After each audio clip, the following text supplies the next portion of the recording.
Orang yang paling rugi, pernah hidup di atas dunia, pernah berjalan di atas dunia, pernah diberikan nyawa di atas dunia, tapi tak pernah mengajak orang ke jalan Allah subhanahu wa ta'ala.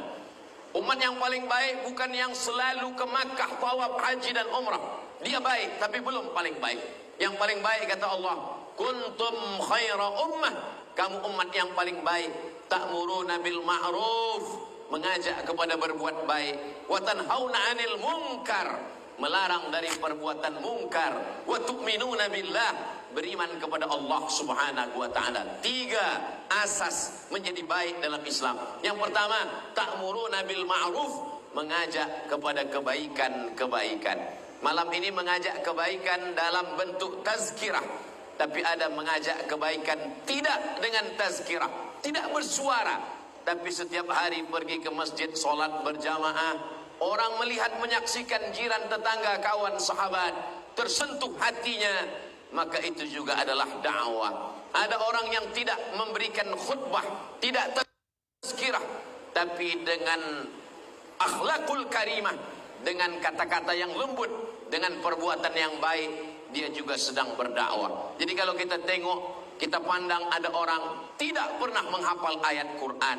tidak pernah menyampaikan tazkirah, tidak pernah menyampaikan khutbah, lalu kita mengatakan, oh, dia tidak pernah bagi tazkirah.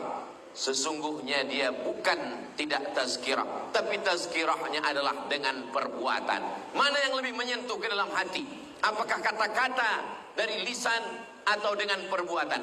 Maka dalam sebuah ungkapan ada makna lisanul hal, perbuatan afsah min lisanil maqal, perbuatan lebih sampai ke hati manusia daripada kata-kata. Berapa banyak kalimat yang keluar dari mulut hilang dihembus angin, tapi perbuatan yang nyata itulah yang dilakukan oleh para alim ulama, sehingga negeri kita ini disebut dengan negeri bertuah. Mengapa?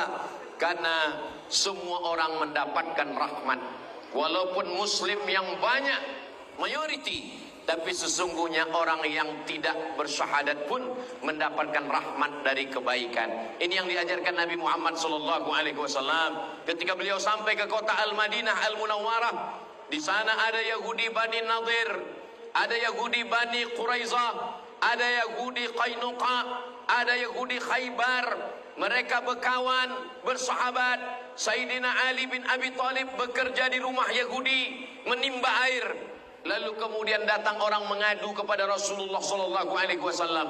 Ya Rasulullah, ini Sayyidina Ali kerjanya menimba air di rumah orang Yahudi. Kata Nabi, pekerjaannya halal, karena dia mencari harta dengan meneteskan peluh, maka perbuatannya baik, walaupun tempat bekerjanya itu tidak Islam. Begitu juga ketika Nabi SAW pindah dari kota Makkah menuju kota Al-Madinah Al-Munawwarah, maka di sana ada seorang lelaki yang menunjukkan jalan. Nabi tidak dapat berjalan di tempat yang biasa, karena bila dia berjalan di tempat yang biasa, dia akan dihadang, dia akan ditangkap oleh orang musyrik. Maka yang tahu jalan khas itu seorang lelaki, namanya Ibnu Uraiqid. Ibnu Uraiqid tidak Islam. Itu mengatakan ahli sejarah sirah Nabi SAW, boleh bekerja sama dengan orang yang tidak Islam. Nabi tentu tahu ini Ibnu Uraiqid tidak Islam, tapi kenapa Nabi pakai? Kerana dia tidak membahayakan akidah.